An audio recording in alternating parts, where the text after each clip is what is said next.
नमस्कार, स्वदेश एजेंडा देख रहे हैं आप और मैं हूं आपके साथ राखी। एजेंडा में आज बात सुप्रीम कोर्ट की उस टिप्पणी की जिसमें कहा गया है कि जेल में बंद सभी लोगों को चुनाव लड़ने से रोका जाना चाहिए। दरअसल देश की राजधानी में दंगे के आरोपी ताहिर हुसैन की जमानत याचिका पर सुप्रीम कोर्ट ने सुनवाई के दौरान ये बात कही।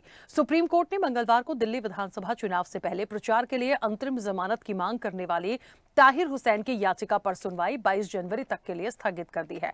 असदुद्दीन ओवैसी के नेतृत्व वाली पार्टी ने आम आदमी पार्टी के पूर्व पार्षद ताहिर हुसैन को मुस्तफाबाद निर्वाचन क्षेत्र से उम्मीदवार बनाया, लेकिन वो दंगे के आरोप में जेल में बंद हैं। सुप्रीम कोर्ट ने चुनावी राजनीति को लेकर यह पहली बार सुझाव दिया हो, ऐसा नहीं है। इसके पहले भी सुप्रीम चुनाव सुधार की बात कर चुका है। सवाल यह है कि आखिर सुप्रीम कोर्ट को यह सुझाव क्यों देना पड़ रहा है? अपराधियों और सजायाफ्ता कैदियों के लिए क्या कानून है? इस कानून में क्या खामियां हैं? इनमें सुधार की गुंजाइश है और इससे कितना बदलाव राजनीति में देखने को मिलेगा? ये बात देखिए बिल्कुल सही है। कई ऐसे मामले हैं जेल में बंद, बड़े गंभीर आरोपों में भी लोग वहां जाकर इलेक्शन जीतते हैं। अब उसकी आगे की रूपरेखा को हम समझेंगे, विस्तार से इस पर बात भी करेंगे। उससे पहले देखिए ये रिपोर्ट।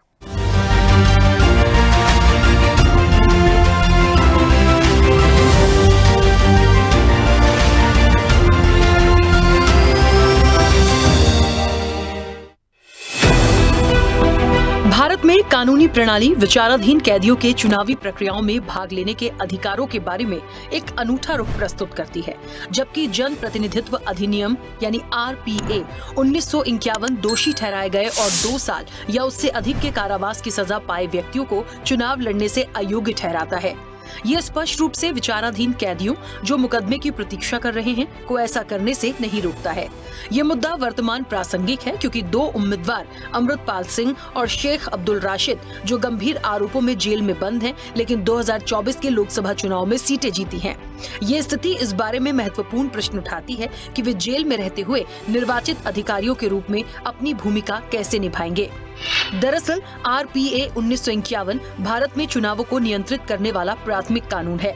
आरपीए की धारा 8(3) के अनुसार किसी अपराध के लिए दोषी ठहराए गए कम से कम 2 साल के कारावास की सजा पाए किसी भी व्यक्ति को रिहा होने के बाद 6 साल तक चुनाव लड़ने से अयोग्य ठहराया जाता है। ये प्रावधान उन विचाराधीन कैदियों पर लागू नहीं होता है जिन्हें दोषी नहीं ठहराया गया है। सुप्रीम कोर्ट ने कई बार चुनावी सुधारों की जरूरत पर जोर दिया है। 2002 में एक महत्वपूर्ण संशोधन आया जब सुप्रीम कोर्ट ने यूनियन ऑफ इंडिया बनाम association for democratic reforms case में आदेश दिया। उम्मीदवारों को अपने आपराधिक रिकॉर्ड, संपत्ति और शिक्षा का विवरण देना होगा। 2013 में लिली थॉमस बनाम यूनियन ऑफ इंडिया मामले में सुप्रीम कोर्ट ने स्पष्ट किया कि दोषी ठहराए जाने के तुरंत बाद सांसदों और विधायकों की सदस्यता समाप्त हो जाएगी। पृथ्वीराज चौहान बनाम भारत संघ मामले में सुप्रीम कोर्ट ने कहा था, आपराधिक पृष्ठभूमि वाले व्यक्तियों का राजनीति में प्रवेश रोकने के लिए सख्त कदम उठाने चाहिए। 2020 में कोर्ट ने संसद से कहा कि आपराधिक पृष्ठभूमि वाले उम्मीदवारों को चुनाव लड़ने से रोकने के लिए सख्त कानून बनाएं। सुप्रीम कोर्ट के सुझाव और विशेषज्ञों की राय के अनुसार संसद को आरपीए अधिनियम में संशोधन करके ये प्रावधान करना चाहिए कि जेल में रहने वाले व्यक्ति चुनाव नहीं लड़ सकते। चुनाव लड़ने वाले व्यक्तियों के आपराधिक मामलों की सुनवाई तेजी से होनी चाहिए। चुनाव आयोग को ये अधिकार दिया जाना चाहिए वो गंभीर आपराधिक पृष्ठभूमि वाले उम्मीदवारों की उम्मीदवारी खारिज कर सके। भारतीय इतिहास में कई ऐसे उदाहरण हैं जब जेल में रहते हुए भी लोगों ने चुनाव लड़ा और जीते। आपातकाल 1975 से 1977 के दौरान जॉर्ज फर्नांडिस सहित कई विपक्षी नेताओं को जेल में रखा गया था। फर्नांडिस ने जेल से ही 1977 का लोकसभा चुनाव लड़ा, बिहार के मुजफ्फरपुर निर्वाचन क्षेत्र से जीते। मुख्तार अंसारी ने 1996 में जेल में रहते हुए उत्तर प्रदेश मऊ विधानसभा सीट के लिए बहुजन समाज पार्टी के टिकट पर चुनाव लड़ा और जीत हासिल की।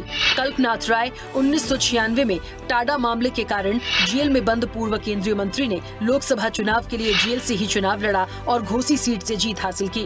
मोहम्मद शहाबुद्दीन ने 1999 में जेल से ही बिहार की सीवान सीट जीती। बाद में कई हत्याओं के मामले में दोषी पाए जाने के बाद उन्हें अयोग्य घोषित कर दिया गया। अखिल गोगोई ने 2021 में असमिया आरटीआई कार्यकर्ता ने राजद्रोह और हिंसा भड़काने के आरोप में जेल में रहते हुए असम विधानसभा चुनाव में शिवसागर सीट जीती। आजम खान 2022 में समाजवादी पार्टी के दिग्गज नेता ने जेल में रहते हुए रामपुर विधानसभा सीट जीती, लेकिन बाद में भड़काऊ भाषण के मामले में दोषी ठहराए जाने के बाद उन्हें अयोग्य घोषित कर दिया गया। ऐसा कोई विशेष कानून नहीं है जिसके तहत किसी राज्य के सांसद, विधायक या मंत्री को गिरफ्तारी के बाद अपने आप इस्तीफा देना पड़ता हो। जैसे बिहार के पूर्व मुख्यमंत्री लालू प्रसाद यादव ने अपनी पत्नी राबड़ी देवी को गिरफ्तार होने पर मुख्यमंत्री नियुक्त किया था। दिल्ली के मुख्यमंत्री अरविंद केजरीवाल भी जेल से अपनी सरकार चला। हाल ही में झारखंड के मुख्यमंत्री हेमंत सोरेन ने कानूनी परेशानियों का सामना करने पर इस्तीफा देने का विकल्प चुना।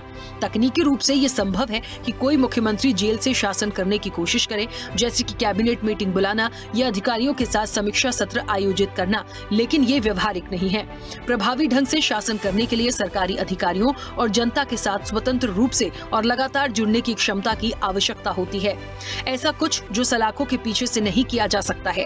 इस प्रकार व्यवहार में एक मुख्यमंत्री आमतौर पर पद छोड़ देता है या उत्तराधिकारी नियुक्त करता है यदि वे कारावास के कारण अपने कर्तव्यों का पालन करने में असमर्थ हैं। जेल में रहते हुए चुनाव लड़ने की अनुमति वर्तमान में कानूनन संभव है, जब तक कि व्यक्ति दोष सिद्ध नहीं हो जाता।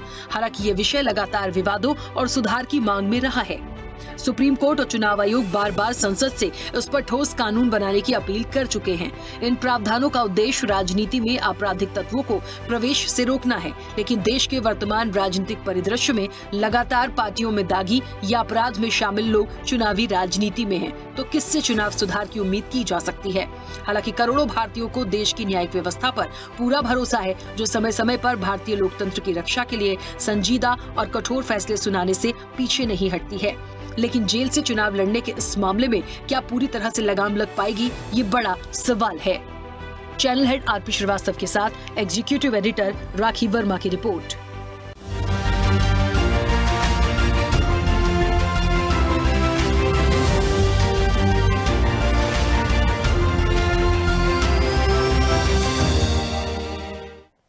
चलिए, तो सुप्रीम कोर्ट का सुझाव है जेल से नहीं लड़े चुनाव। देखिए, ये बात पहली बार नहीं आई, इसके पहले भी हुआ। बहुत स्पष्ट रूप से ये गाइडलाइन सुप्रीम कोर्ट की पहले भी थी कि संसद से ऐसे कठोर सख्त कानून बनाए जाएं ताकि इस तरह की चीजों पर लगाम लगाई जाए, लेकिन बन के नहीं आया। देखिए, एक चीज को समझना पड़ेगा, क्यों बन के नहीं आया बहुत स्पष्ट है। नेताओं की जेल से चुनाव लड़ने के मामले में एक लंबी फहरिस्त है, इस रिपोर्ट में भी देखा, और ना जाने ऐसे कितने मामले होंगे जिस पर यदि हम चर्चा करने बैठ जाए। एक लंबी फहरिस्त मतलब समझ लीजिए अभी तक की, और एडीआर की रिपोर्ट को देखें तो आप लोकसभा के समय पे भी देख लीजिए, एक आंकड़ा तब भी था। महाराष्ट्र और झारखंड चुनाव की जहां तक मैं बात करूंगी, उस इलेक्शन के लिए भी एक परसेंटेज जारी है। तो इनको आप कैसे रोकेंगे भाई? जो दिग्गज हैं, जो इस चीज में लिप्त है, जो संसद में खुद ही जाके आपराधिक रिकॉर्ड में चुनाव जीत के जा रहे हैं, वो कहां से इस पर कोई कानून बना पाएंगे? तो सवाल तो बड़ा है, लेकिन ये व्यवहारिक नहीं है, ये सुप्रीम कोर्ट मानता है। और उनका ये सुझाव है, पहले भी था, कि जेल से जो लोग चुनाव लड़ते हैं उस पर रोक लगाई जानी चाहिए। क्या ये इंप्लीमेंट हो पाएगा? क्या मायने हैं इस वक्त पे इन तमाम चीजों को उठाने के? सीधे चर्चा पर चलेंगे। हमारे साथ मेहमान जुड़े हैं। सबसे पहले आपका परिचय करा दें। भारतीय जनता पार्टी का पक्ष रखेंगे आपसे कुछ देर में केसी जैन, उनका स्वागत है। फिलहाल हमारे साथ कनेक्ट नहीं है, जुड़ गए हैं हमारे साथ। केसी जैन जी, आपका बहुत स्वागत चर्चा में जुड़ने के लिए। कांग्रेस का पक्ष रखेंगे मुर्तजा मौसवी, मुर्तजा जी आपका भी बहुत स्वागत है। समाजवादी पार्टी का पक्ष रखेंगे यश भारतीय, यश जी आपका भी बहुत स्वागत है। आरजेडी का पक्ष रखेंगे संजय सिंह यादव, संजय जी आपका भी बहुत स्वागत है। सुप्रीम कोर्ट के अधिवक्ता हैं हेमंत शुक्ला, हेमंत जी आपका भी बहुत स्वागत है। और स्वदेश न्यूज के channel head RP Srivastava ji हमारे साथ जुड़े हैं। आरपी श्रीवास्तव जी आपका भी बहुत स्वागत है। चर्चा की शुरुआत सबसे पहले हेमंत जी आपसे करूंगी, मुझे सुन पा रहे हैं? जी जी राखी जी। हाँ, हेमंत जी, एक महत्वपूर्ण सवाल इस चर्चा की शुरुआत में ही, क्योंकि वो थीम ही आज की कहीं ना कहीं वो है। सुप्रीम कोर्ट ने ये पहली बार इस तरह का सुझाव नहीं दिया, या पहली बार ये बात नहीं आई है, ये पहले भी आई थी। आज फिर इस वक्त पे ये तमाम चीज़ों को उठाया गया है। हालांकि एक मामले की सुनवाई के दौरान उन्होंने इन सारी चीज़ों को रखा। दिल्ली इलेक्शन है, जाहिर तौर पर कहीं ना कहीं ये बातें सामने आई, लेकिन संसद से एक कानून बनाया जाए, या जो प्राथमिक जन प्रतिनिधित्व अधिनियम, जो पहला प्राथमिक कानून जिसको आरपीए 1951 कहा गया, और उसकी जो धाराएं थी उसमें भी संशोधन के आधार पर इस चीज को इंप्लीमेंट करने की बात सुप्रीम कोर्ट ने कही, लेकिन उस पर इंप्लीमेंट आज तक ना हो पाना, क्या दर्शाता है? और इसके लिए क्या मुख्य रूप से जो कानून संसद से होना है, क्या इसके अलावा कोई ऐसी लाइन नहीं है जहां से इस चीज को आगे बढ़ाया जा सके? क्योंकि संसद से तो फिर कैसे पास होगा, ये तो उम्मीद ही नहीं कर सकते, क्योंकि दिग्गज तो वही है, बड़े बड़े आरोप में जेल में होते हैं, इलेक्शन लड़ते हैं, जीत के निकलते हैं, कैसे होगा?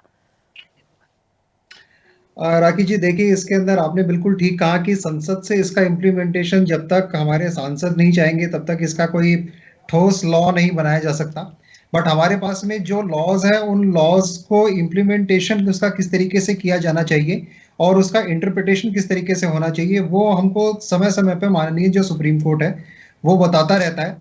और अभी हाल ही के मामले में माननीय सर्वोच्च न्यायालय ने बिल्कुल उचित जिसको मैं वर्डिक्ट कहूंगा वो दिया है कि देखिए, पहली बात तो सरकमस्टांसेस जो केस के होते हैं ना वो बड़ा इंपॉर्टेंट होता है। आप किस बेसिस के ऊपर इंटरिम बेल लेने के लिए जा रहे हो कोर्ट में वो डिपेंड करता है। आप दिल्ली दंगों के आपके ऊपर आरोप है, आपके ऊपर हत्याकांड के आरोप है और उस सिचुएशन के अंदर आप सिर्फ चुनाव प्रचार के लिए इंटरिम बेल लेने के लिए सुप्रीम कोर्ट को जा रहे हो। सो वहां पर सुप्रीम कोर्ट कभी भी आपको इस तरीके के मामले में इंटरिम बेल नहीं देगा। इसमें माननीय सर्वोच्च न्यायालय ने साफ से स्पष्ट किया था, जिसके अंदर जस्टिस मिथाल और जस्टिस अमानुल्लाह ने बड़ा अच्छा इसके अंदर वर्डिक्ट दिया है कि इस तरीके के मामलों के अंदर ना सिर्फ इंटरिम बेल नहीं दी जानी चाहिए बल्कि ऐसे व्यक्तियों को जो इस तरीके के दोषी हो, अपराधों में लिप्त हो, उनको चुनाव लड़ने से, कंटेस्ट करने से भी रोका जाना चाहिए।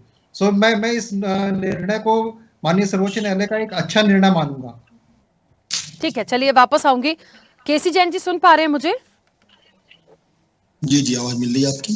केसी जैन जी, अब यहाँ आपसे सवाल, मतलब मुझे ऐसा लगता है जितने भी राजनीतिक दल के लोग हैं, ये आज की बात तो है नहीं, एक लंबी फहरिस्त है, पुराना रिकॉर्ड भी है, जेल से चुनाव लड़ भी जाते हैं, जीत भी जाते हैं, आ भी जाते हैं। अब वो एक अलग गाइडलाइन है कि उनकी शपथ के लिए उनको ले जाया जाएगा, अनुमति होती है, वो उन चीज़ों पे मैं नहीं जाऊंगी। लेकिन एक बात है, इसको इम्प्लीमेंट संसद से ही कराया जा सकता है। क्यों इस तरह की बातें नहीं उठाई जा रही हैं या क्यों इस पर ध्यान नहीं दिया जाता? राखी जी, माननीय न्यायालय के निर्णय ने एक नई बहस छेड़ दी और ये भी बात सही है कि ये पहली बार नहीं हो रहा है। माननीय न्यायालय ने कई बार इस तरीके के दिशा निर्देश जारी किए जिससे कि जो अपराधी माननीय बन जाते हैं उससे रोका जा सके। और आपने इसके पहले भी देखा होगा कि तमाम सारे दुर्दांत अपराधी जिनको उम्र कैद की सजा हो जाती है, फांसी तक की सजा होने की नौबत आ जाती है, उनको वो भी माननीय बन जाते हैं और उसी कारण से कहीं ना कहीं उनको सजा भी नहीं हो पाती। ये भी एक बहुत बड़ा कारण रहता है। और इसके पहले भी अभी आपने देखा होगा उत्तर प्रदेश के लिहाज से देखा जाए तो चाहे मुख्तार अंसारी हो या और तमाम सारे अपराधी हो, जिनको समय समय पे तमाम सारे राजनीतिक दलों ने माननीय बनाने का काम किया। देखिए राखी जी, जो कानून है, कानून की आड़ में कहीं ना कहीं जो अपराधी तत्व हैं वो बचने का प्रयास करते हैं, जबकि कानून बिल्कुल स्पष्ट है। लेकिन जो अभी माननीय न्यायालय ने जो निर्णय दिया कि वो बेल पे आकर के वो प्रचार करे, नामांकन करे, तो ऐसे में जिस तरीके से रोक लगाई और देने के लिए मना कर दिया बेल देने के लिए उसके आधार पर, तो इससे बहुत सारी चीजें स्पष्ट हो जाती हैं। बिल्कुल ऐसा जनप्रतिनिधित्व कानून में इस तरीके के संशोधन होने की आज आवश्यकता है कि कहीं ना कहीं अपराधी जो आड़ लेकर के माननीय बन करके बैठ जाते हैं उस पर रोक लगे। लेकिन आपका प्रश्न लाजमी है कि क्या सब कुछ न्यायालय ही करेगा, क्या कानून के बजाय कोई और चीजें नहीं? उसकी बिल्कुल बहुत अच्छा प्रश्न है ये, और इसका सीधा साधा जवाब ये है कि जितने भी राजनीतिक दल हैं उनको इन अपराधियों से किनारा करना चाहिए और अपराधियों को माननीय बनाने से बचना चाहिए। अगर ये चीजें हो जाए तो हमें लगता है फिर जो कानून की आड़ लेकर के कहीं ना कहीं जो इसको हम कह सकते हैं कुछ जो लचीलापन है कानून में उसका लाभ उठा करके जो अपराधी माननीय हुआ फिर माननीय नहीं बन पाएंगे। अगर उनको लड़ना है लड़े, निर्दलीय रूप में आवे, लेकिन कम से कम जो राजनीतिक दल है जिनको मान्यता है सरकार के द्वारा, संविधान के द्वारा, अब वो अगर वही अपराधियों को माननीय बनाने लगे तब फिर अपराधियों को माननीय बनने से कोई नहीं रोक सकता है। लेकिन जो इसके पहले जो जनप्रतिनिधित्व कानून है और उसके अंतर्गत जो इनको छूट दी जाती है उसका सबसे बड़ा कारण ये है कि राजनीतिक मुकदमे जो हुआ करते थे, कोई धरना कर रहा है, कोई प्रदर्शन कर रहा है, कहीं पे किसी राजनीतिक दल के विरोध में कोई धरना प्रदर्शन कर रहा है, कोई विधायक धरना प्रदर्शन कर रहा है, या जन समस्याओं को लेकर के वो जनता के बीच में गया है, उस कारण से अगर उसके ऊपर कोई मुकदमे है या फिर कोई सामान्य मुकदमे, या ये विद्वेष के वश जो आपका प्रतिद्वंदी है राजनीतिक क्षेत्र में, हम शास्त्री लड़ रहे हैं, हमारे सामने जो लड़ रहा है उसने झूठा मुकदमा लिखा दिया, इन सारी चीजों से कहीं ना कहीं जो प्रतिनिधित्व है उसमें बचाव उसके इसलिए छूट रखी है कि जब तक कोई कोर्ट का निर्णय ना आ जाए जिसमें 2 साल से ऊपर तक की सजा है, अगर ऐसा नहीं होता है तो उसको चुनाव लड़ने से नहीं रोका जाना चाहिए। लेकिन जिनको हम जानते हैं कि भाई ये अपराधी है, इसने 10-10 मर्डर किए हैं और उसको बंदी बना रहे, और उसके बाद में अगर कोई घटना होती है, कोई बात होती है, तो ये भी कहते हैं उसको जाति का सहारा लेते, धर्म का सहारा लेते, कोई फला धर्म का था इसलिए आपने कार्रवाई कर दी और फला धर्म वाले पे आप कार्रवाई नहीं कर रहे हैं, यानी कि धर्म की आड़ लेकर के बचाना चाहते हैं उस अपराधी को, और जाति का जो है सहारा लेकर के बचाना चाहते हैं। फिर वो जनप्रतिनिधि तो बनी गया है पार्टियों के बल पे। तो ऐसी चीजों से सारी पार्टियों को किनारा करना चाहिए, जिससे कि बाहुबली और धन बल और बाहुबल के साथ साथ जो क्रिमिनल्स हैं, जो प्योर क्रिमिनल्स है, वो क्रिमिनल्स से राजनीति में आए। कुछ होते हैं राजनीति में आने के बाद उनके ऊपर फर्जी मुकदमे लगते हैं और उनको क्रिमिनल बना दिया जाता है। कुछ है जो प्योर क्राइम से आए राजनीति में, कम से कम उससे तो बचाव हो सके। तो बिल्कुल इसमें दो पहलू है, लेकिन शुरुआत कौन करेगा? सवाल तो जस का तस है, शुरुआत कौन करेगा? कोई तो शुरुआत करे भाई। राजनीतिक दल इससे अछूता तो नहीं है। अमूमन अभी रिसेंटली आप अभी का लोकसभा ही देख लीजिए, आतंकवाद के मतलब मुझे तो सुन के पढ़ के भी अब ताज्जुब सा लगता है कि ऐसे लोग भी यदि सांसद ही जीतेंगे तो आप समझ लीजिए कि कहाँ है। मतलब पब्लिक तो ठीक है क्या सोच के वोट देती है, उनका क्षेत्र, उनके वहाँ के क्या समीकरण बैठते हैं वो अलग बात है, लेकिन ऐसे लोगों की टिकट्स ही क्यों कर रहे हैं? वहां से रोकेंगे तब तो चीजें आगे रुकेंगी। ठीक है केसी जैन जी, एक बार सबकी प्रतिक्रिया आ जाए फिर मैं वापस आती हूँ, सवाल बहुत है। मुर्तजा मौसवी जी मुझे सुन पा रहे हैं? जी सुन रहा हूँ। मुर्तजा जी आपकी प्रतिक्रिया, आप भी राजनीतिक दल का हिस्सा हैं, कई सारे ऐसे चेहरे हैं जिनका आना जाना हुआ है, क्या करेंगे इसके लिए? जी ये 2024 में 46% न्यूली इलेक्टेड एमपीज जो है ये क्रिमिनल केसेस फेस कर रहे हैं। इसमें एक ही चीज ये देखिए, जो सिलेक्शन है तो सिलेक्शन कमेटीज का बहुत ज्यादा जिम्मेदारी है। जैसा कांग्रेस में हमारे यहाँ सिलेक्शन कमेटी है, साथ ही साथ हमारे यहाँ जो है एक बाज़ाब्ता एक लीगल सेल है। तो ये देखा जाता है कि इन पे जो मुकदमे हैं, कई मुकदमे पॉलिटिकली तो नहीं है। अगर कोई पॉलिटिकल मुकदमे नहीं है और व्यक्तिगत रूप पे अगर कोई क्रिमिनल हो तो वैसे लोगों को टिकट नहीं देना चाहिए, क्योंकि उससे होगा यही कि थोड़ा जो ये पब्लिक रिप्रेजेंटेटिव एक्ट है इसके उसमें जो है वो बचेंगे और जाकर के इलेक्शन में लड़ेंगे, जीत भी जाएंगे, हो सकता है कि आगे जाके ऑनरेबल एमपी एमएलए कहला देंगे। ये इस किस्म का नहीं होना चाहिए। इसके लिए बहुत ज्यादा सीरियसली सोचना चाहिए और इसमें अच्छे चेहरों को लाना चाहिए। ठीक है, बात सब लोग एक जैसी कर रहे हैं, ये विषय ही ऐसा है और सुप्रीम कोर्ट की गाइडलाइंस है या उनका सुझाव है तो उस पर कोई अलग नहीं जाएगा। लेकिन फिर मैं उसी चीज पर जोर दे रही हूं, वो माननीय आए कहां से हैं, किस राजनीतिक दल से हैं, उनको कौन आगे बढ़ा रहा है और क्यों इस चीज पर काम शुरू नहीं हो पा रहा है? रोकेंगे आप ही लोगों को तो मतलब मिलकर, मुझे लगता है नंबर ऑफ सीट से जो एक सदन, एक संसद होती है, वहीं से तो सारी चीजों पर कानून पास होगा। तो शुरुआत तो करनी पड़ेगी, वही नहीं करेंगे तो कैसे चीजें इंप्लीमेंट होंगी? ठीक है, वापस आऊंगी। इसमें ये है कि इनको जिसने टिकट दिया है उनको सोचना चाहिए कि ऐसे इस किस्म के लोगों को टिकट कैसे दिया जा सकता है। ये ठीक है, उनको सोचना चाहिए जिसने टिकट दिया है। ठीक है, यश भारती जी, समाजवादी पार्टी से भी कई सारे ऐसे नाम हैं जिन्होंने जेल से चुनाव लड़ा, भारतीय जनता पार्टी भी उनका जिक्र कर रही थी। खैर, अभी सुप्रीम कोर्ट जो कह रहे हैं, पहले भी कह चुके हैं कि इस तरह की जो चीजें हैं, मतलब इन लोगों को जेल से चुनाव लड़ने से रोका जाना चाहिए।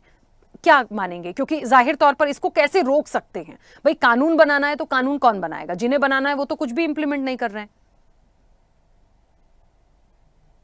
राखी जी, सुप्रीम कोर्ट ने पहले भी चिंता जताई है कि अपराधी प्रवृत्ति के लोग सदन में ना पहुंचे, और उनकी इसी बात को आगे बढ़ाते हुए देश के प्रधानमंत्री नरेंद्र मोदी जी ने भी इस बात को कहा कि देश के अपराधी प्रवृत्ति के लोग सदन में ना पहुंचे।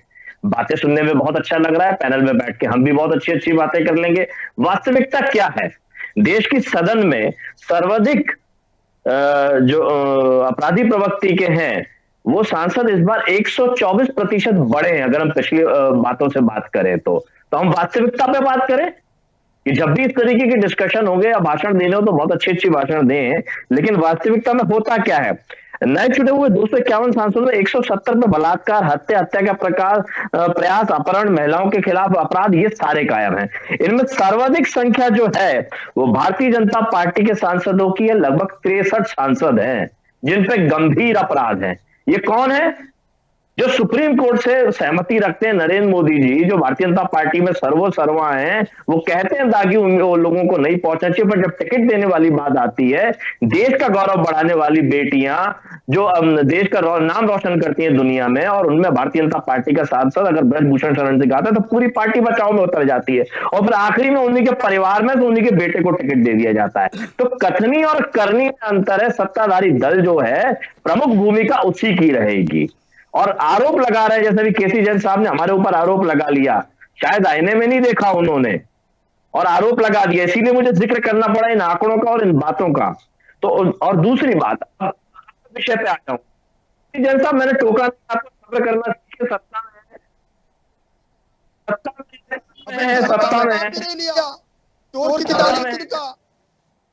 हमने क्या सत्ता का नाम लिया? कहीं नाम नहीं लिया। राखी जी की शायद का मतलब आप स्वीकार करते हैं कि आप अपराधियों को प्रश्न देते हैं। हमने नाम नहीं लिया सपा का कहीं पर भी। मैं कुछ कहना नहीं चाहता। अगर आप दाढ़ियों में नाम ही नहीं लिया। और एक चीज, ब्रजभूषण शरण सिंह जी को जो आप कह रहे हैं उनका मामला कोर्ट में पेंडिंग है, कहाँ उनके ऊपर ऊपर है? ठीक है केसी जैन जी, एक सेकंड, केसी जैन जी एक सेकंड, उनको अपनी बात रख लेने दीजिए। आप लोगों ने उकसा के लगाया, लड़की ने बयान वापस लिए, 164 के बयान में देखिए उसके कहीं पे नहीं है कि वो कहीं पे कोई रेप की घटना हुई है। एक सांसद के बारे में आराम शराब बोल रहे हैं। ठीक है, जबान को लगाम दीजिए। केसी जैन जी, राखी जी, मुझे न्यायालय से बड़े हो गए आप, किसी को ऐसे आप बता देंगे बलात्कारी है। केसी जैन जी वो अपने आंकड़ों के मुताबिक बात कर रहे हैं, हम उनसे पूछेंगे ना यदि वो कह रहे हैं। आपने कहा ब्रजभूषण के ऊपर क्या 76 का आरोप है, क्या बलात्कार का आरोप है? जो बातें कह रहे हैं, किस बेटी लगाए बलात्कार के आरोप? कहीं पे रही है 164 के बयान में जो आरोप है उसमें कहीं पे रही है, कहीं पे नहीं कि किसी के साथ 76 हुआ। ठीक है, उनको बोलने तो दीजिए, कंप्लीट करें, फिर उसके बाद आप आंसर कीजिएगा। सपा का नाम भी नहीं लिया। यस जी, हमने सपा का कहीं नाम नहीं लिया। उत्तर प्रदेश का नाम लिया था, कई सारे ऐसे दुर्दांत आरोपी। अब कौन कौन थे सर, मुझे उसकी फहरिस्त देनी पड़ेगी यहाँ बैठकर। उत्तर प्रदेश में कौन कौन कब रहा, ये हम और आप सब जानते हैं। भले आज आप सामने से नहीं कहेंगे किसकी सरकार में कौन रहा, और सबसे ज्यादा रिकॉर्ड और सबसे ज्यादा बाहुबली, सर बाहुबली पे तो हम चर्चा करें। उत्तर प्रदेश में इलेक्शन जीते हैं, अब मुझे नाम लेने की जरूरत नहीं है, मैं तो मेरी रिपोर्ट में जिक्र कर चुकी हूँ। बात ये कि हमने तो अंडरस्टूड था यश जी के लिए, सपा के ऊपर आरोप लगा रहे हैं। ठीक है, चलिए राखी जी, अब मैं अपने समय का उपयोग कर लूं, मेरा समय पूरा ले गए। नहीं, आप गलत बयानबाजी मत करिएगा। अगर अभी भी बयानबाजी मत करिए, हमने नाम ले लिया, आपने कहा। अरे केसी जैन जी, एक बार सबकी प्रतिक्रिया आ जाने दीजिए ना सर, प्लीज, मैं रिक्वेस्ट कर रही हूँ। एक बार सब लोग बोलने फिर आंसर कीजिएगा। जो बात हमने नहीं की, हमारे अपने शब्द हमारे मुंह में क्यों डाल रहे हैं आप भाई? अपनी बात कहिए आप। अरे वो अपने आंकड़े बता रहे हैं कि इस बार जितने लोग इलेक्टेड होके आए हैं उसमें सबसे ज्यादा आपराधिक मामले जो हैं या क्रिमिनल रिकॉर्ड्स हैं वो बीजेपी के। अपन पूछेंगे, उनको पूरा तो करने दीजिए, फिर आएंगे ना उस चर्चा पर। हाँ यश जी। अब राखी जी, क्योंकि इन्होंने मेरे आंकड़ों पे टोक दिया तो मैं उस पर थोड़ा सा और विश्लेषण कर देता हूं कि ये जो ब्रजभूषण शरण सिंह की बात कर रहे हैं, देश के बड़े नेता हैं अमित शाह जी, देश के गृह मंत्री हैं, दिल्ली पुलिस उनके अधीन आती है, जांच करती है और मान लेती है इस बात को कि ब्रजभूषण शरण सिंह ने महिलाओं के साथ, बच्चियों के साथ, जिन्होंने देश का नाम रोशन किया है, उनके साथ छेड़छाड़ी की है, गलत हरकतें की हैं। अब अमित शाह जी का विभाग अगर अमित शाह जी से नहीं संभल रहा है तो मैं केसी जैन साहब की बात से सहमत हो सकता हूं, अपने शब्दों को वापस ले लेता हूं। अब इस बात का निर्णय केसी जैन साहब की जब बारी है तो उनसे पूछ लीजिएगा।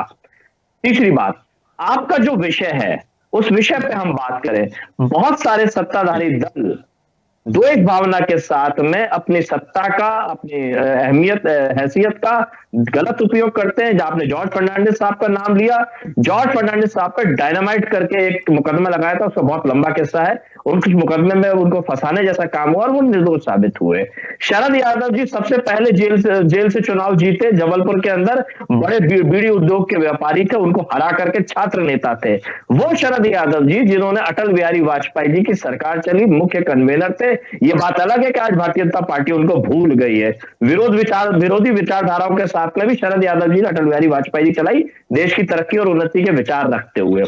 ठीक है, अब बात यही आती है कि जो सत्ताधारी दल है, अगर वो द्वेषपूर्ण भावना के साथ में लोगों के ऊपर मुकदमे लगाएगा, उनको चुनाव लड़ने से, जो इनके सामने प्रमुख मुख्यता के साथ में रहेगा, जो प्रमुख व्यक्ति रहेगा, उसके ऊपर ये मुकदमे लगा देंगे, जेल भेज देंगे और उसको वंचित कर देंगे। तो आप केवल आरोपी होने से कैसे वंचित रख सकते हैं किसी को चुनाव लड़ने से? ठीक है यश जी, एक बार फिर से बहुत जल्दी कोशिश करूंगी आपके पास वापस आने की।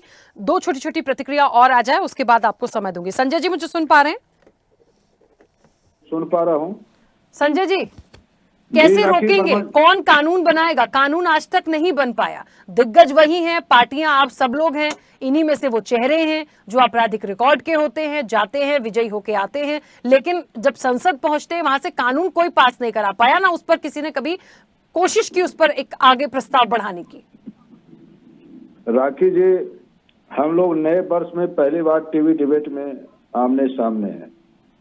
पुराने साल में तो हम लोग कई एक बार आ चुके हैं, तो नए साल में हम आपके स्वदेश न्यूज के माध्यम से पूरे देश के लोगों को नववर्ष की हार्दिक बधाई और शुभकामनाएं देता हूं। अपनी पार्टी राष्ट्रीय जनता दल की तरफ से, लालू जी की तरफ से, राबड़ी जी, तेज प्रताप और तेजस्वी जी की तरफ से। जहां तक ये सुप्रीम कोर्ट की जो टिप्पणी आई है, जो ताहिर हुसैन जी पहले आम आदमी पार्टी के पार्षद हुआ करते थे, जिसे वर्तमान में असुद्दीन ओवैसी की पार्टी AIMIM ने मुस्तफाबाद से विधायक प्रत्याशी बना दिया है और फिलहाल वो ताहिर हुसैन जी जेल में बंद है और वो चुनाव प्रचार में अपनी प्रचार करने के लिए सुप्रीम कोर्ट गए हैं और अपनी अंतरिम जमानत की मांग की है। इस संदर्भ में सुप्रीम कोर्ट की ये टिप्पणी आई है। इसके पहले भी सुप्रीम कोर्ट ने कई एक बार आपराधिक चरित्र के लोगों को चुनाव लड़ने से रोकने के संदर्भ में टिप्पणी करते रहे, लेकिन जो इस देश का भारतीय संविधान में कानून है, 1951 का जो कानून है, उस कानून के तहत ऐसा कोई प्रावधान नहीं है कि किसी मतलब गंभीर अपराध में जेल में बंद अपराधी को चुनाव लड़ने से रोका जा सके। हाँ, एक कानून है जो कि 2013 में सुप्रीम कोर्ट में अमेंड हो करके बना है, जिसके तहत अगर किसी सांसद अथवा विधायक को या किसी व्यक्ति को जो चुनाव की राजनीति में हो या पद पर हो, अगर उसे निचली अदालत से भी 2 साल या उससे अधिक की सजा हो जाती है, तो उसकी सदस्यता तत्काल प्रभाव से अब निलंबित हो जाती, खत्म हो जाती है।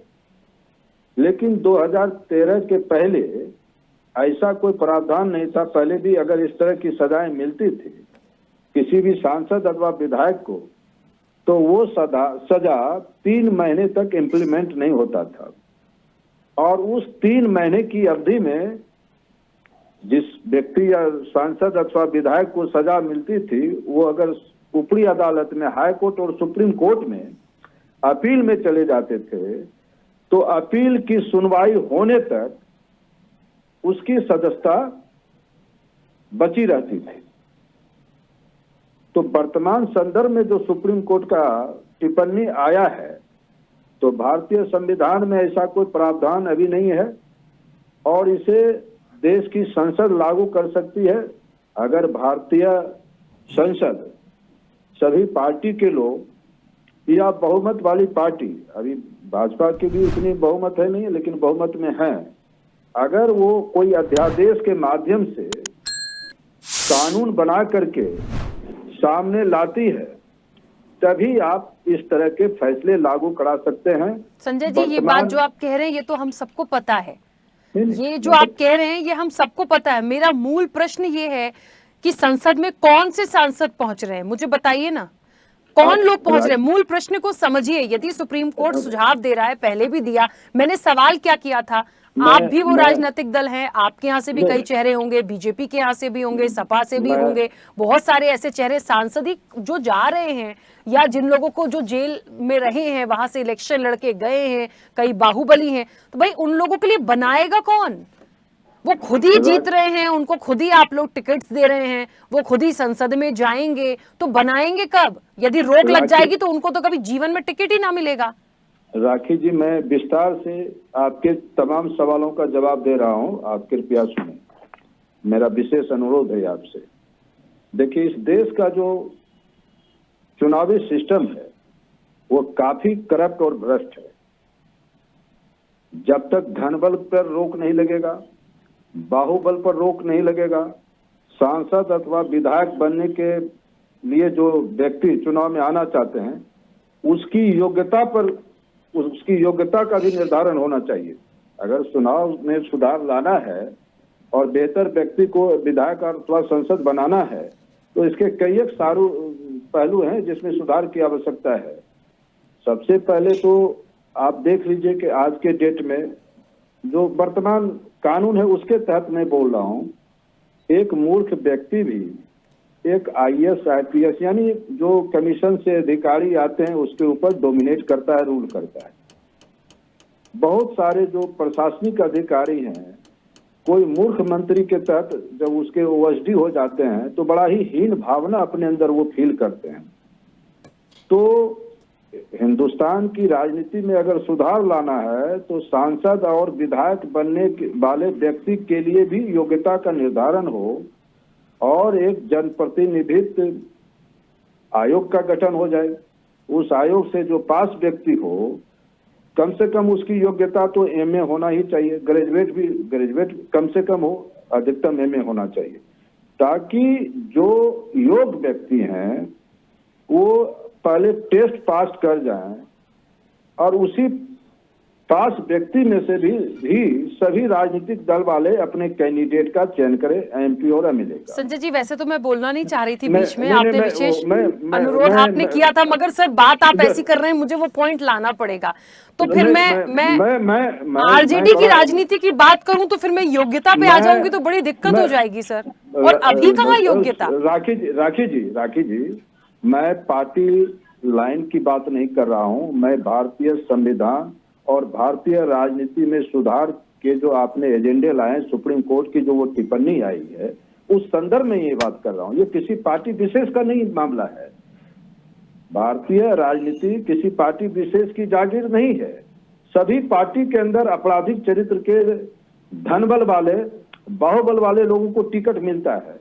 तो जब तक कानूनी प्रावधान में सुधार नहीं होगा, आप देख लीजिए कि एक चुनाव लड़ने में राखी जी प्रैक्टिकल में विधानसभा में है कि भाई 28 लाख रुपया तक खर्च कर सकते हैं हमारे बिहार में, 95 या 1 करोड़ रुपया तक आप लोकसभा के लिए चुनाव खर्चा कर सकते हैं।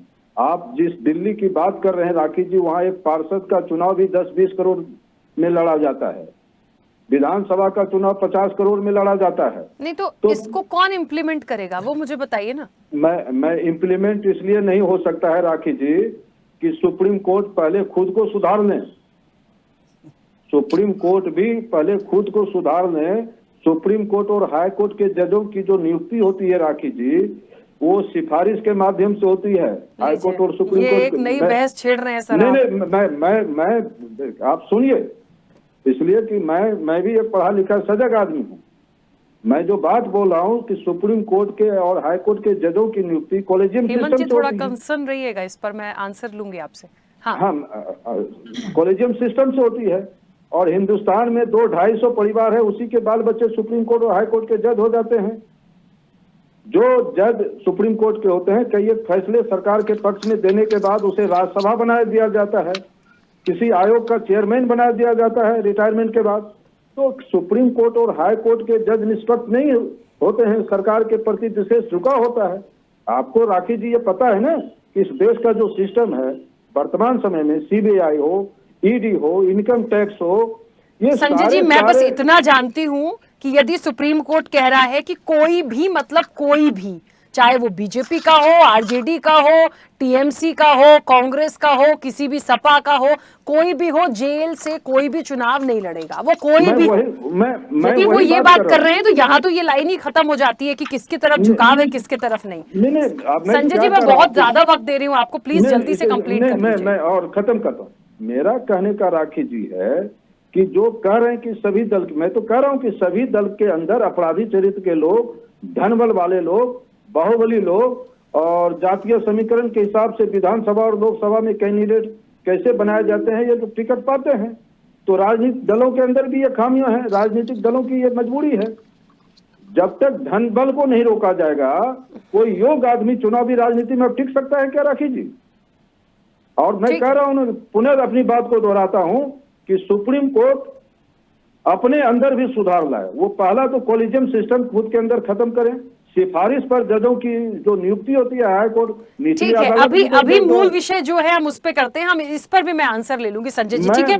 बहुत वक्त दिया सर, वापस आने की कोशिश करूंगी प्लीज। एक बात और बोल देता हूँ, बोलिए जल्दी से। मैं दोबारा इस बात को बड़ी जोर के साथ कहता हूँ कि जब तक सुप्रीम कोर्ट और हाई कोर्ट के जजों की नियुक्ति सिफारिश और कॉलेजियम से होते रहेगी, तब तक कोई बहुत बड़ा समाधान संभव नहीं है। जो खुद निष्पक्ष नहीं हो, वो क्या दूसरे को निष्पक्ष बना सकता है? चलिए ठीक है, मतलब आप मुझे इसके समर्थन में नहीं लग रहे हैं, मुझे थोड़ा सा मैं तो इतना समर्थन में हूँ कि मैं तो कह रहा हूँ कि जो एमपी एमएलए बनना चाहते हैं उसके लिए शैक्षणिक योग्यता लागू हो, धनबल को रोका जा सके, बाहुबल को रोका जा सके। मैं तो इस बात का भी समर्थन हूँ कि एमपी एमएलए बनने वाले को भी यूपीएससी की तरफ परीक्षा देके पास कर देना चाहिए, ताकि वो आईएएस आईपीएस को जो डोमिनेट करता है मंत्री बनने के बाद, ये मैं इतना दूर तक समर्थन करता हूँ सुप्रीम कोर्ट का। चलिए आरपी श्रीवास्तव जी, जो आंसर एक्चुअल में चाहिए, जो चर्चा है, मैं मतलब अभी बिल्कुल कहते हैं ना कि सेटिस्फाइड नहीं हुई हूं मैं आंसर से। संजय जी प्लीज अदरवाइज मत लीजिएगा, लेकिन मूल रूप से जो सवाल है, जो चर्चा है कि सुप्रीम कोर्ट का जो सुझाव है, पहले भी था अभी भी था, जेल से चुनाव नहीं होना चाहिए। मुझे एक बात समझ में नहीं आ रही, इसको लेके बात तो कोई करता ही नहीं है। नंबर ऑफ सीट्स मिली जुली अब नहीं है ना, क्या पहले नहीं थी? पहले भी तो बात थी, पर ये कानून नहीं बन पाया। देखिए राखी जी, जहाँ तक कानून बनाने का सवाल है, अभी जो सुप्रीम कोर्ट ने के जज ने जो बात किया कि ऐसा जो जेल से कोई चुनाव नहीं लड़ना चाहिए, अपना एक सुझाव दे दिया, लेकिन कानून नहीं बना। उसके पीछे रीज़न है, भाई ये कानून कहाँ से पास होगा? उसके लिए संसद पास करेगी। जन प्रतिनिधित्व कानून 1951 के बाद एक 2013 में एक परिवर्तन हुआ, जिसमें 2 साल की सजायाफ्ता लोग जो हैं वो चुनाव नहीं लड़ सकते 6 साल तक। ये सारी बातें हैं, लेकिन आप ये देखिए कि जो अपराधी हैं जो जेल में हैं, माने 2 तरह के अपराधी, एक राजनीतिक अपराधी हैं, राजनीतिक रूप से जो विद्वेष से भी अपराधी हैं जो जेल में हैं, दूसरे वो हैं जो ऑलरेडी बहुत बड़े अपराधी हैं और गंभीर अपराधों में वो जेल में हैं। ऐसे लोग भी चुनाव लड़ रहे हैं। मैं आपको ले जाना चाहता हूँ 1980 के दशक के आसपास। पहले क्या होता है, इस प्रवृत्ति के लोग चुनाव में नहीं लड़ पाते थे। पार्टियाँ चाहे कोई भी दल हो, उस समय जो ये भाजपा जो है जनसंघ के रूप में थी तमाम, तो नेता क्या करता था, इनका उपयोग करता था। जो बाहुबली हैं, धनबल वाले लोग हैं, उनका उपयोग करता था। लेकिन बाद में पता चला कि उन लोगों को ये लगा कि हम इनका क्यों समर्थन करते हैं, भीड़ वो लाते हैं, पैसा वो लगाते हैं, तमाम चीज़ें होती हैं। तो एक दौर ये भी आया कि उस समय सारे के सारे ऐसे लोग भी राजनीति में आ गए, और मुझे लगता है उत्तर प्रदेश, बिहार और तमाम जगहों पर बड़े पैमाने पर लोग आए। एक नाम गिनाना शुरू किया जाए तो बहुत टाइम लग जाएगा, जो ऑलरेडी ये। और दूसरा क्या है कि एक रॉबिन हुड की छवि लेकर के आ गए ताकि जनता उनको वोट करे, और ऐसे लोग चुन चुन के आने लगे। बाद में यही राजनीतिक दल जिन्होंने रोका नहीं, बाद में ये चल करके यही राजनीतिक दल के एक हिस्सा बन गए। और आज की डेट में जो परिस्थितियां आप देख रही हैं, आपने अभी बताया कि संसद में लगभग जो है 40% लोग जो हैं, 40 से ऊपर ADR की रिपोर्ट जो भी कह रही है, इससे ऊपर आपराधिक प्रकरण दर्ज हैं जो माननीय हैं। सवाल ये कि माननीय बनना क्यों चाहते हैं? जो दबंग है, जो अपराधी है, वो चाहता है कि अपनी दबंगई बरकरार रखे। और ऐसी स्थिति में क्या होता है कि लोग जेल से चुनाव लड़ते हैं और जेल से चुनाव जीत जाते हैं। एक टाइम था, फैशन बन गया था कि आप जो है जेल में रहिए और चुनाव जीत जाइए। अब धीरे धीरे एक ऐसे हालात में आ गया कि जो आज सुप्रीम कोर्ट के कहना पड़ रहा है। सवाल ये नहीं उठता कि संसद में कानून बनेगा कैसे? भाई जब सारे दलों में इस तरह के लोग हैं और जो जेल से लड़के चुनाव जीत रहे हैं और उन पर रोक नहीं लगाई जा रही है या उनको टिकट दे दिया जाता है, क्यों? क्योंकि वो राजनीतिक दलों के एक बहुत बड़े जनाधार या जिस तरह से कहिए समर्थक हैं। तो जो ये सारी बातें निकल के सामने आती हैं, आज हमें लगता है कि इस पर पूरी विस्तृत व्याख्या होनी चाहिए, संसद में इस पर बहस होनी चाहिए कि किस तरह के लोग जेल में रह रहे हैं और वो चुनाव लड़ सकते हैं, किस तरह के दुर्दांत अपराधी हैं जिनको चुनाव लड़ने न दिया जाए। ये तमाम चीज़ें, अगर मान लीजिए किसी के ऊपर 10-20 केसेज हैं और गंभीर अपराध के, हत्या के हैं, रेप के हैं, तमाम ऐसे लूट डकैती इस तरह के केसेज हैं, ऐसे लोग भी जेल में रह के चुनाव जीत जाते हैं और माननीय बन जाते हैं। तो सुप्रीम कोर्ट का ये कहना, और अभी आपने जल्दी एक हवाला दिया जम्मू कश्मीर के एक सांसद जीत के आए, आपने देखा होगा कि और भी जगहों से लोग जीत करके आ जाते हैं। सवाल ये उठता है कि ये तय कौन करेगा। ये देखिए, राजनीतिक दल खुद ऐसे लोगों को लाने का प्रयास किए हैं, और अब क्या है कि वो राजनीतिक दल के हिस्सा हो गए हैं, किस तरह से उनको निकालें, क्योंकि राजनीतिक दलों को ये चिंता रहती है कि हम किसी न किसी तरह से जीत करके सत्ता में आएँ, और ये तब तक संभव नहीं होता जब प्रभावशाली लोग, इस तरह के अपराधी अगर राजनीति से अलग हट जाएं, क्योंकि इसको अलग कैसे करेंगे, इनका अलगाव अलग करना पड़ेगा। तो इन सब बातों पर बहुत गंभीरता सोचना होगा।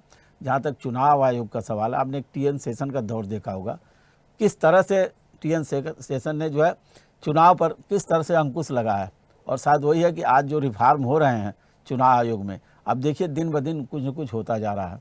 तो इस सब बातों को लेकर के अगर बात किया जाए तो हमें लगता है कि जेल से रह करके चुनाव लड़ने की जो प्रक्रिया है उनमें अपराधों की श्रेणी देखी जानी चाहिए।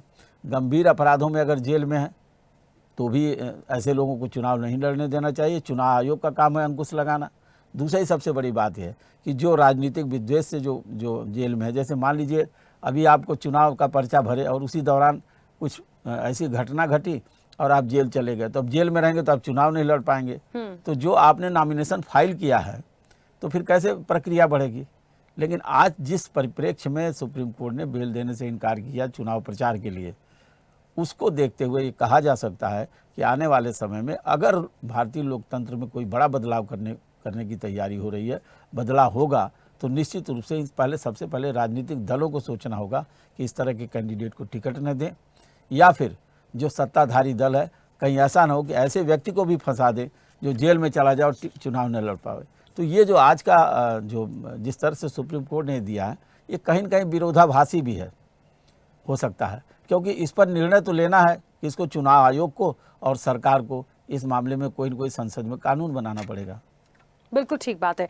और हेमंत जी, एक महत्वपूर्ण बात यहाँ पर आई है। देखिए, इलेक्शन कमीशन को भी ये राइट दिए जाने चाहिए कि इस तरह की यदि आपराधिक पृष्ठभूमि वाले जो उम्मीदवार हैं उनकी उम्मीदवारी को खारिज कर दें, लेकिन ये राइट उनको होगा तब, और जाहिर तौर पर क्या ये जो सुझाव आया है उस पर वो एक अमल कर सकते हैं, ये भी एक सवाल है। लेकिन सुप्रीम कोर्ट की तरफ से जैसे ये सुझाव है, मान लिया जाए कि संसद से जब तक ये तमाम चीजें नहीं होंगी, इस पर कानून नहीं बनेगा, तब तक कुछ नहीं हो सकता। लेकिन मुझे लगता है एक बड़ा विश्वास होता है। देखिए, करोड़ों भारतीय हैं न्यायिक प्रक्रिया पर, सुप्रीम कोर्ट पर, और कानूनी रूप से संविधान को देखें तो सबका एक ट्रस्ट होता है।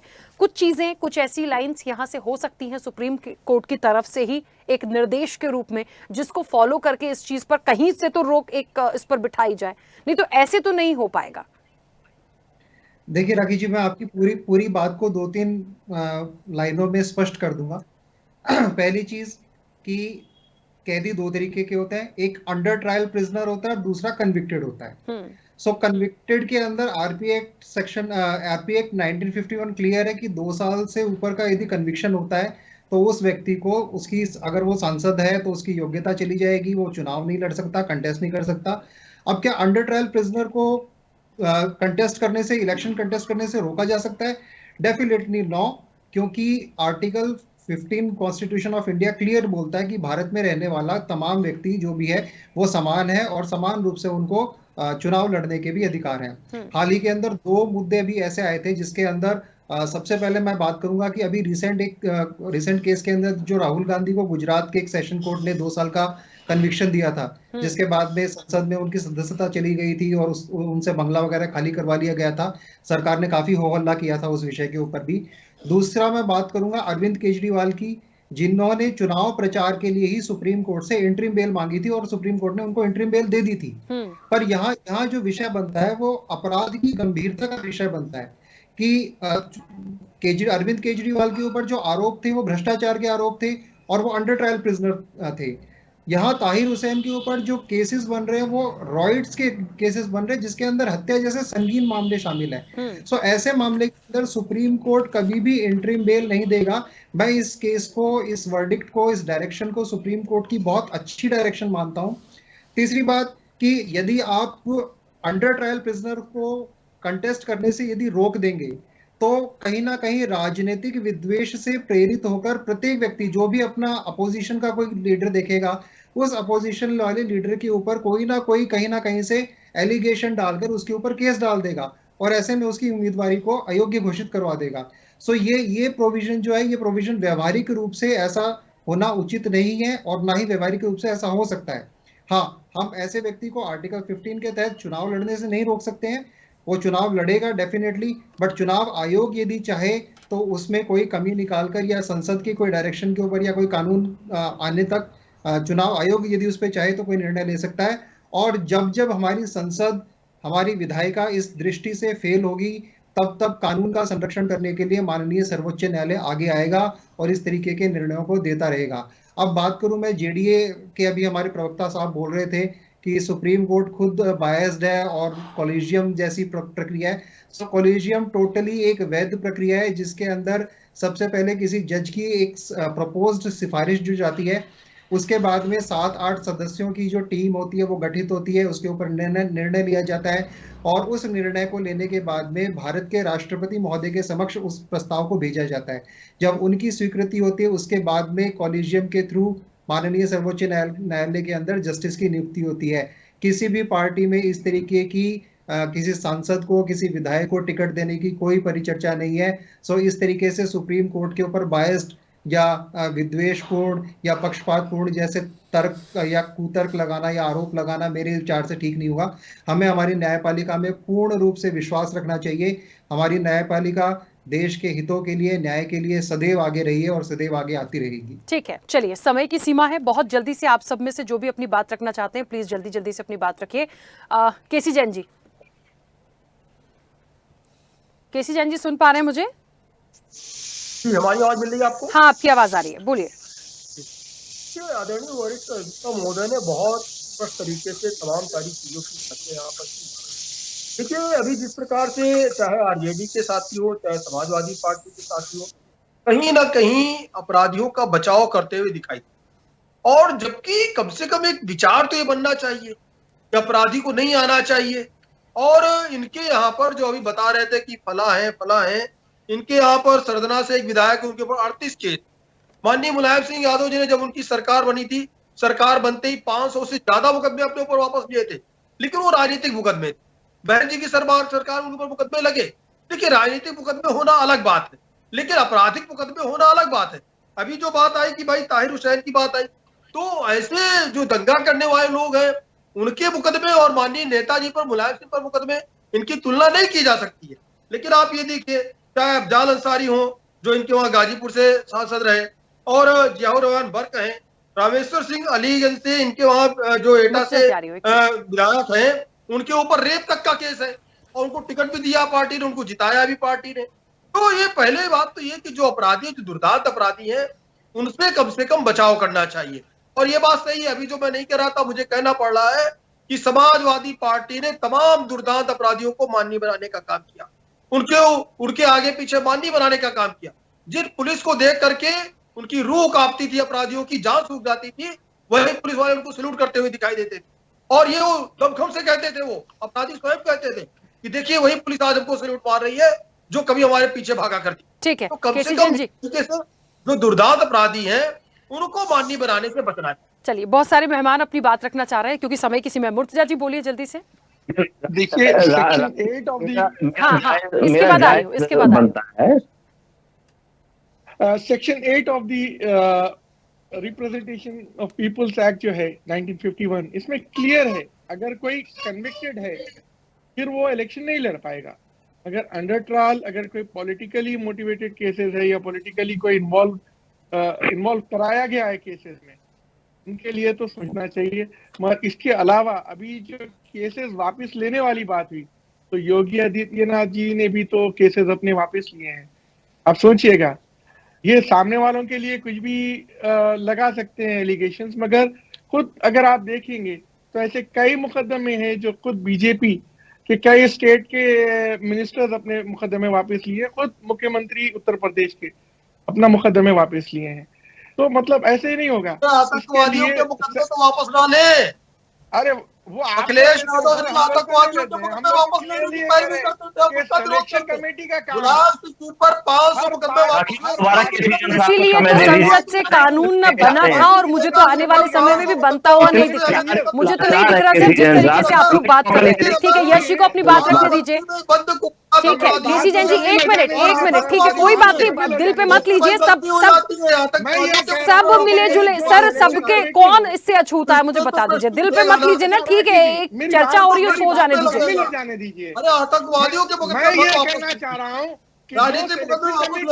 केसी जैन जी प्लीज एक मिनट रुकिए, यश जी को अपनी बात रखने दीजिए, मैंने आप लोगों को समय दिया। यश जी बोलिए जल्दी। का काम ये है कि आप सही लोगों को राखी जी, पहले तो मेरा आपसे निवेदन है कि अगली बार केसी जैन साहब को जब भी बुलाया करें उनको पूरा समय दिया कीजिए। ये आपकी बेईमानी है स्वदेश चैनल की, आप उन्हें समय नहीं देते। तो पर्सनल इंटरव्यू रखना चाहिए, हम लोगों का केवल फोटो लगा देना चाहिए और इनकी बातें पूरी आने देना चाहिए। अगली बार हम लोग आपको बेईमानी नहीं करने देंगे। हम लोगों के मुंह बंद करके आप टेप लगाया हुआ फोटो लगा दिया कीजिए और केसी जैन साहब को केवल भाजपा की बात रखने दीजिए। कहाँ यश जी, समय तो दिया था। आज सबसे ज्यादा समय संजय जी को गया, ये मैंने आज बोला भी है, क्योंकि वो आंसर जो मैं चाह रही थी वो निकला नहीं, सबसे ज्यादा इधर गया। ताकि राखी जी, ताकि केसी जैन साहब ये बता सके कि महिलाओं अपराध में सबसे ज्यादा 44 विधायक और 10 सांसद भारतीय जनता पार्टी के, जो गंभीर महिलाओं के अपराध क्या है मध्य प्रदेश के अंदर। फिर केसी जैन जी आप बोलने लगे, सर मत करिए उनके समय पे अतिक्रमण, इसको बोलूंगी मैं, मत करिए, बोलने दीजिए। भारतीय जनता पार्टी के पे गंभीर मामले हैं, ये केसी जैन साहब बता सके, इसीलिए आप उन्हें समय दिया कीजिए। योगी आदित्यनाथ जी ने 302, 307 और धार्मिक आस्था बिगाड़ने जो गंभीर मामले, उनके अपराध मतलब राजनीतिक मामले वापस नहीं लिए, राजनीतिक मामले वापस नहीं लिए। देश सबसे ज्यादा मुकदमे अगर किसी के होते हैं टॉप 3 में, अगर किसी चलिए इन मामलों से कोई अछूता नहीं है। बहुत संक्षिप्त प्रतिक्रिया आरपी श्रीवास्तव जी, एक सवाल के साथ, क्या वो कानून बनता हुआ दिखता है? क्या इसका समाधान निकलता हुआ दिखता है? नहीं, देखिए राखी जी, इसमें तो यही कहा जा सकता है सभी दलों के लिए। एक कहावत है, वो है कि काजल की कोठरी में कैसे ही सयानो जाए, एक दाग लागी है पर एक दाग लागी है। मतलब जितने लोग हैं, जितने भी राजनीतिक दल हैं, सब पर अगर कोई किसी से 19 नहीं है, तो जहाँ तक कानून बनाने की बात है, हमें लगता है कि इस पर काफ़ी गंभीरता से विचार करना चाहिए। जो राजनीतिक रूप से जो फंसाए गए उनको चुनाव लड़ने की पात्रता होनी चाहिए। नहीं तो पता चला कि कोई अगर राजनीतिक दल सत्ता में है तो सारे कैंडिडेट्स को, अगले को अगर मान लीजिए कोई केस कर देता है या किसी तरह से फंसा के जेल में डाल देता है, तो ये जो टिप्पणी है सुप्रीम कोर्ट की, हमको लगता है कि इस पर पूरी की पूरी तो नहीं लागू हो सकती। हाँ, ये जरूर है कि जो लोग गंभीर अपराधों में लिप्त हैं या जिन पर बहुत सारे केसेज हैं, उन पर जरूर रोक लगनी चाहिए और इसको संसद में बहस होनी चाहिए। एक दूसरे राजनीतिक दल एक दूसरे के ऊपर आरोप प्रत्यारोप करके इस कानून को बनाने में तो सफल नहीं हो सकते हैं। बिल्कुल, ये सुचिता उनमें खुद में आनी चाहिए। चलिए, क्योंकि समय की सीमा है, संजय जी वापस नहीं आ पाऊंगी, मुर्तजा जी अभी बिल्कुल भी समय नहीं बचा। आप सभी का बहुत शुक्रिया इस चर्चा में जुड़ने के लिए। तो चुनावी सुधार की बात, सुप्रीम कोर्ट का सुझाव तो आया है, जेल से नहीं लड़े चुनाव, लेकिन क्या ये माननीय मान जाएंगे? क्या ये राजनीतिक दल जो अपने दिग्गजों को और इस तरह से जो जिनका आपराधिक रिकॉर्ड है, जिन्हें खुद चुनावी मैदान में टिकट्स दे रहे हैं, क्या वो मान जाएंगे? क्या संसद से इस तरह का कानून पास होगा? ये सवाल जैसा है, लगता है सवाल जैसा रहेगा, लेकिन इस पर विचार करने की जरूरत है, क्योंकि सुप्रीम कोर्ट कहता है ये प्रक्रिया व्यवहारिक नहीं है। हाँ, एक पॉइंट जरूर बहुत क्लियर हुआ है, इलेक्शन कमीशन चाहे तो ऐसी उम्मीदवारी को खारिज कर सकता है, लेकिन उनको भी इस पर स्टैंड लेना होगा। क्या होगा आने वाले समय में देखेंगे। फिलहाल चर्चा में इतना ही। बने रहिए स्वदेश न्यूज के साथ, सबसे पहले देश। ऐसे ही वीडियोस के लिए लाइक करें, शेयर करें, फॉलो करें, YouTube पर जाकर सब्सक्राइब कर बेल आइकन दबाना ना भूलें और ताजा अपडेट्स के लिए swedeshlive.com पर जरूर जाएं।